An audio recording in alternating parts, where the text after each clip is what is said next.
ሰላም አለይኩም ሀገሬቱ ቻናል ተከታታዮቼ ውዶቼ በያላችሁበት ሰላማችሁ ብዝት ይበል። እንኳን አደረሳችሁ ለረመዳን ጾም ሙስሊሞቼ፣ በዓለም ዳርቻ ያላችሁ ሁላችሁም በስደትም ያላችሁ እህቶቼ እንኳን አደረሳችሁ ብያለሁ። እንዲሁም ክርስቲያን እህቶቼ የእናንተም ጾም ደርሷል፣ ሁላችሁ እንኳን አደረሳችሁ። እንግዲህ ረመዳን ስራ ብለን ጀምረናል። ይላችሁ እንደምታዩት እንግዲህ ዋናው ደግሞ ትልቁ ነገር አመት መድረሳችን ነው። ስንቱ የዛሬ አመት ያየናቸው እህቶቻችን፣ እናቶቻችን፣ አባቶቻችን አመት አልደረሱም። እኛ ደግሞ አልሐምዱሊላህ ብለን አመቱ ስላደረሰን አልሐምዱሊላህ ማለት ነው። ድካሙን ምን ሳናይ አልሐምዱሊላህ ማለት ነው። እንግዲህ እህቶቼ መዳም ቅመሞች ሁላችሁም ብርታቱን ጥንካሬውን ይስጣችሁ። እንግዲህ በትክክል ከጾሙት ያርገን። እንግዲህ በሰላም እንደገባልን በሰላም በጤና ምንጨርስ ያርገን።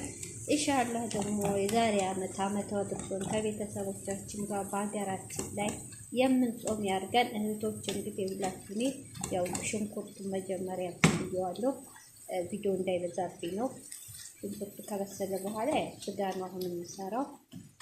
እንግዲህ ሀብለን አሳምቡሳን ጀምረናል። አሳምቡሳ ይናፈቀው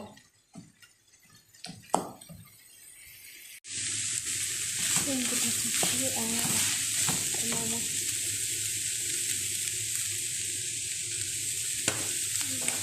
ቅመማ ቅመሞች እያረኩ ነው።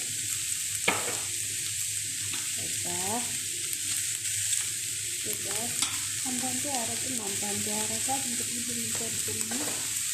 እንደ ፍላጎት ነው። አሳምቡሳ በብዙ አይነት መልክ ይሰራል።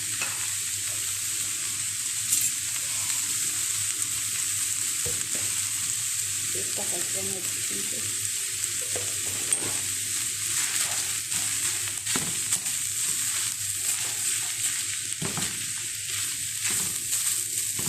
ዘይት ብዙ አላረግም። ወደ መሰረት ዘይት ሲበዛ እዚህ ላይ እንደውም አላረግም። ሴትዮዋ እያስቸገረች ነው እንጂ ዘይት ሲበዛ የሚጠበሰው በዘይት ስለሆነ ምን ይሆናል ለመብላት ችግር።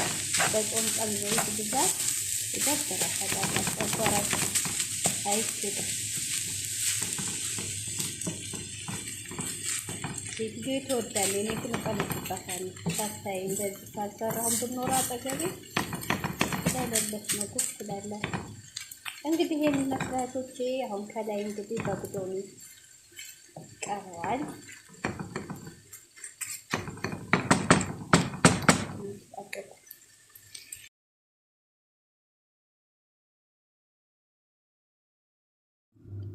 የሁላችሁ ቤተሰብ አሁን ደግሞ ምንድነው በግዶኒ ብላክበር ባንዳርጅ ነው።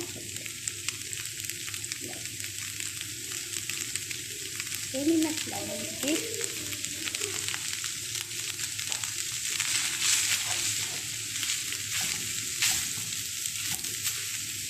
ላይክ ሸር እያደረጋችሁ ጾሙ የጤና ያድርግልን። በሰላም እንደመጣ በሰላም ይጨርሳል። አይዟችሁ ጠንክሩ፣